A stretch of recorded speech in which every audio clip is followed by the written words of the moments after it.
How many times does the chorus repeat in your favorite song? And take a moment to think. How many times have you listened to it? Chances are you've heard that chorus repeated dozens, if not hundreds of times. And it's not just popular songs in the West that repeat a lot.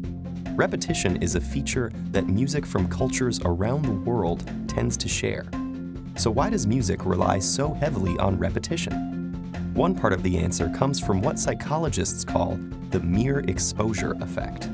In short, people tend to prefer things they've been exposed to before. For example, a song comes on the radio that we don't particularly like, but then we hear the song at the grocery store, at the movie theater, and again on the street corner.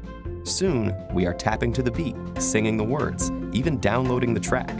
This mere exposure effect doesn't just work for songs. It also works for everything from shapes to Super Bowl ads. So what makes repetition so uniquely prevalent in music? To investigate, psychologists asked people to listen to musical compositions that avoided exact repetition. They heard excerpts from these pieces in either their original form or in a version that had been digitally altered to include repetition. Although the original versions had been composed by some of the most respected 20th century composers, and the repetitive versions had been assembled by brute force audio editing, people rated the repetitive versions as more enjoyable, more interesting, and more likely to have been composed by a human artist.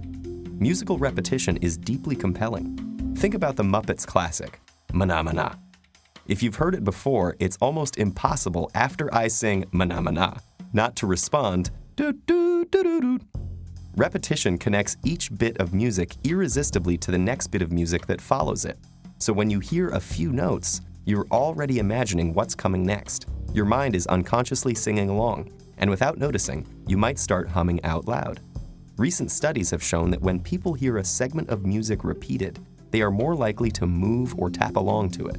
Repetition invites us into music as imagined participants, rather than as passive listeners. Research has also shown that listeners shift their attention across musical repetitions, focusing on different aspects of the sound on each new listen. You might notice the melody of a phrase the first time, but when it's repeated, your attention shifts to how the guitarist bends a pitch. This also occurs in language with something called semantic satiation. Repeating a word like atlas ad nauseum can make you stop thinking about what the word means and instead focus on the sounds, the odd way the L follows the T. In this way, repetition can open up new worlds of sound not accessible on first hearing. The L following the T might not be aesthetically relevant to Atlas, but the guitarist's pitch bending might be of critical expressive importance. The speech-to-song illusion captures how simply repeating a sentence a number of times shifts listeners' attention to the pitch and temporal aspects of the sound, so that the repeated spoken language actually begins to sound like it is being sung. A similar effect happens with random sequences of sound. People will rate random sequences they've heard on a repeated loop as more musical than a random sequence they've only heard once.